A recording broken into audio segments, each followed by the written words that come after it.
So the three things I want to cover. First of all, challenges to millennial retirement security. Then how does Social Security work? And finally, will Social Security be there for millennials? Could you go to the next? So the trend that you may be aware of over the last 30 years, I mean, it used to be that for a lot of our parents and grandparents that they had a pension. Pensions were widely negotiated after World War II by unions, but also in the public sector. Those are on the way out. By the time you retire, pensions, probably only 3% of your generation will have pensions. So a pension means that when you retire, you get a certain percentage of your prior earnings every year for the rest of your life until you die. So it's a guaranteed annuity, it's called, because every annum, every year, you get that money guaranteed. That's going to be a thing of the past. You see that trend line. It's going to go approach zero by the time you retire. So pensions is something that we can no longer count on. Pensions have been replaced by 401ks, right? 401ks are individual. Oh, just postpone that by 4 hours. Click on the arrow and go 4 hours. Yeah, there you go. And just postpone it. Yeah. So pensions have been replaced by 401ks. 401ks are individual accounts. So sometimes employers match what you put in, sometimes they don't. If you're lucky to work at a progressive organization like I do, they may match 3% of what, up to 3% of your income that you put in. At many organizations, for example, where my wife works in the private sector, they don't match anything. It's just what she puts in. So it's not guaranteed that they match. And during tough economic times, employers often match less and less, or they freeze their matches. So 401ks have more or less replaced pensions. The trouble is when you had a pension, you had a guaranteed income for the rest of your life. When you have a 401k, all you have is what you put in and maybe what your employer put in. So it's a much riskier thing, and the risk is totally on you. It's not on the employer. So next slide, please. So analyses of what people of various generations are projected to have when they retire have been done. This is one of them. And it shows that if you continue your current patterns of behavior, if based on what you now earn, if we project that increases, say, 5% every year the rest of your life, and the blue columns are what people at various ages are projected, this is what they currently have towards retirement, not what they're projected to have, what they currently have. And on the right, the red columns are what Fidelity says you should have at that age. So the columns for Fidelity are age 30, 40, 50, and 60, what you should have as a percentage of your income. So by the time you reach 60, you should have 6 times your income. So if you make $60,000 a year at that point, you should have $360,000 saved in order to maintain your standard of living in retirement. At age 30, you should have half of what you earn, so saved up. So say if you're making $45,000 at age 30, you should have saved $22,500, right? But in reality, the typical household, 25 to 34, has saved 0%. In other words, of their salary. In other words, they've saved nothing. So the majority of millennials between 25 and 34 have saved nothing towards retirement. Okay, some people have saved, but the majority have saved nothing, because the median means that the middle person in the distribution has saved nothing. And it doesn't get much better. The people who are 35 to 44. They've only saved 6% of their income towards retirement. They're supposed to have twice their income saved, right? And it doesn't get much better. Another thing that you see here is the reverse pattern, how it's getting worse with each generation. Only 38% of those approaching retirement have saved what they need to save, but it's 0% for 25 to 34. So next slide. These are projections for what you will have at retirement, what I was saying before, what you'll have saved at retirement if you continue your current income and savings patterns. People born during World War II have been able to replace almost 100% of their prior earnings, average prior earnings over their life course. Early boomers were able to save about 82%, but late boomers and Gen Xers have been able to save are projected to have much less in retirement. Gen Xers, which is my generation, is projected to only be able to replace half their income in retirement.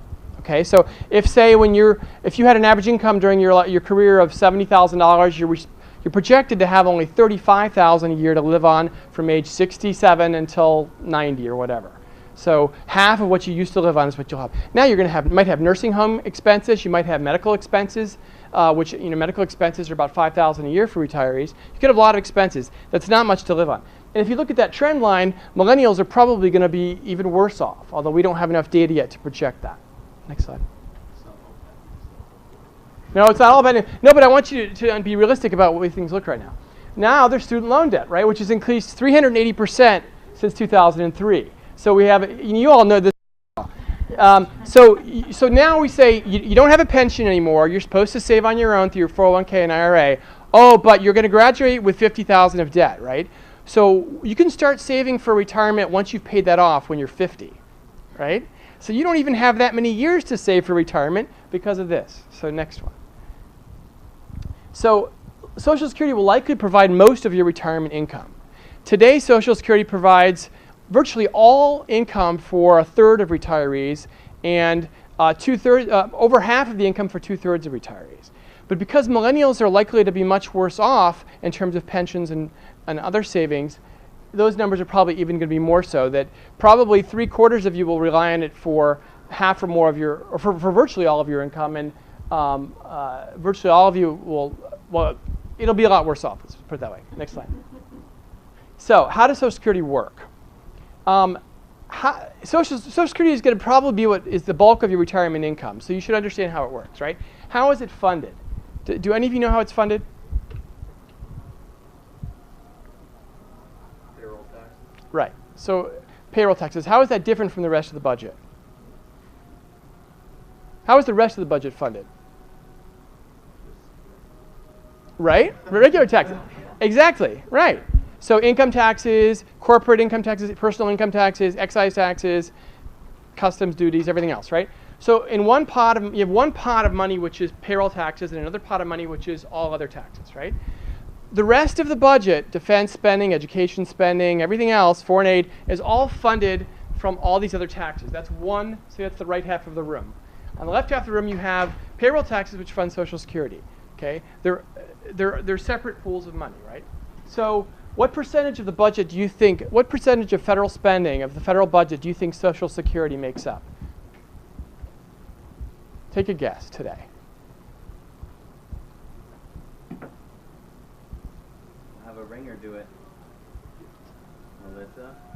Melissa? No, someone else take. Zero, right, zero. That's not fair. She knows this too well. 0%, right? Because you have two separate pots of money, right? The federal budget's over here. It's funded by every kind of tax except payroll taxes. On the other side of the room, you've got Social Security. It's funded out of payroll taxes, right? So you put money into that bucket, and then when you retire, you take money out of that bucket. It's a separate bucket. The people over here, the rest of the federal budget, education, high schools, colleges, universities. High schools, colleges, universities. The Defense Department, they cannot take money out of that bucket. By law, they cannot get their greedy fingers in that bucket because FDR put a wall up between Social Security and the rest of the budget. So there are a lot of people who want to cut Social Security because they don't want to pay their fair share of taxes, or because they want all Social Security savings to go through Wall Street so that they can make money off of it. And so they tell you, oh, Social Security, we have to cut Social Security because it adds to the deficit. It's completely untrue. It has nothing to do with the budget, so it has nothing to do with the deficit, nothing to do with the debt. It's never added a penny to the debt. I'm sure other speakers will get into that, but say, next slide. So, why is Social Security more effective than individual accounts? Okay, we've already talked about how individual accounts have been an utter failure in terms of preparing all generations for retirement. They've really gotten you only a small percentage of the way towards what you would need. Why is Social Security better? Because first of all, it's mandatory and universal. So it's 93% of people are covered by it roughly. And it's from the first job on, that first pizza delivery job you had in high school.